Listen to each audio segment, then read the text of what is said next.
Hi అండి, నా పేరు బుజ్జి. నేను బాగున్నాను. మీరు ఎలా ఉన్నారండి? వీడియోలోకి వెళ్ళిపోదాం. మటన్ గ్రేవీ కర్రీ ఎలా ప్రిపేర్ చేసుకోవాలి అనేది ఒకసారి మీరే చూడండి. లాంగ్ వీడియో పోస్ట్ చేస్తానని అన్నాను కదా, ఇప్పుడు చూడండి.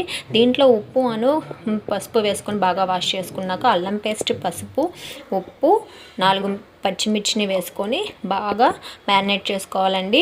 పచ్చిమిర్చి అనేది మీ ఆప్షనల్ అండి, 1 or 2 అయినా తీసుకోండి. నేను మాత్రం 4 తీసుకున్నాను. ఇది 1/2 kg అండి, గుర్తుంచుకోండి. ఇలా బాగా కలుపుకొని మ్యారినేట్ చేసుకోవాలి. నేను ఈ వంటలు మా మమ్మీ దగ్గర నేర్చుకున్నానండి.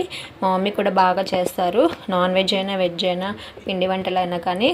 సో నేను మా మమ్మీ దగ్గర నేర్చుకున్నాను. అదే మీకు ఇప్పుడు చూపిస్తున్నానండి. చూడండి, ఆనియన్స్ని కూడా ఒక 5 తీసుకొని సన్న ముక్కలుగా కట్ చేసుకొని పక్కన పెట్టుకోవాలి.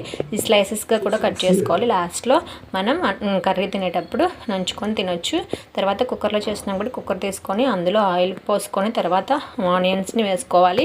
తర్వాత ఒక టమాటాని కూడా తీసుకోవాలండి. చూడండి, ఒక బిగ్ సైజ్ అండి, బిగ్ సైజ్ టమాటాని తీసుకొని తర్వాత కరివేపాకును కూడా తీసుకోవాలి. దీన్ని ఆనియన్స్లో వేసుకొని ఫ్రై చేసుకోవాలి. ఆనియన్స్ వచ్చేసరికి లైట్ గోల్డెన్ కలర్ వచ్చే విధంగా మనం బాగా ఫ్రై చేసుకోవాలి. లేకపోతే పచ్చిగా ఉంటుంది, బాగోదు. 1/2 kg మటన్ తీసుకొని దాన్ని మనం వేసుకోవాలండి. ఈ ఆనియన్స్ దాంట్లో చూడండి అండి, మ్యారినేట్ చేసింది చాలా బాగుంటుంది. ముక్కలకి పట్టి అది బాగా ఫ్రై చేసుకోవాలి. పైన మూత పెట్టి బాగా కుక్ చేసుకోవాలి. ఒక 5 minutes పాటు అలా వదిలేయండి, మంచిగా కుక్ అవుతుంది. తర్వాత వచ్చేసరికి మనం టమాటాని తీసుకొని అది కూడా వేసుకొని ముక్కలకి బాగా పట్టించుకోవాలండి. బాగుంటుంది టమాటా కూడా. అదేవిధంగా ఇది హోమ్ మేడ్ కారం అండి. మ్యాక్సిమం ఇంట్లోదే ట్రై చేసుకోండి, బయటది వాడకండి ప్లీజ్ అండి. తర్వాత కారం వేసుకొని బాగా కలుపుకున్నాక సాల్ట్ని కొంచెం అడ్జస్ట్ చేసుకోవాలి. చూడండి, చేసుకొని బాగా ఫ్రై చేసుకోవాలి. పచ్చివాసన వస్తుందండి వెంటనే వాటర్ పోస్తే.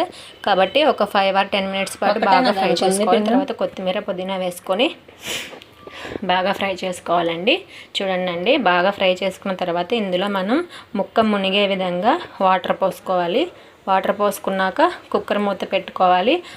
కుక్కర్ మూత పెట్టుకున్నాక విజిల్స్ అనేవి ఒక 10 విజిల్స్ రావాలండి. ఆఫ్టర్ 10 విజిల్స్ తర్వాత చూడండి ఎంత బాగా కుక్ అయిందో. నూనె పైకి రావాలి, అలా కుక్ అవ్వాలి. అలా అయితేనే మంచిగా కుక్ అయినట్టు. తర్వాత హోమ్ మేడ్ మసాలా అండి, మీది ఎలా చేయాలి అనేది మీకు తర్వాత చూపిస్తాను వీడియోలో. చూడండి, కొంచెం వేసుకొని ఒక 2 minutes కుక్ చేసుకోవాలి.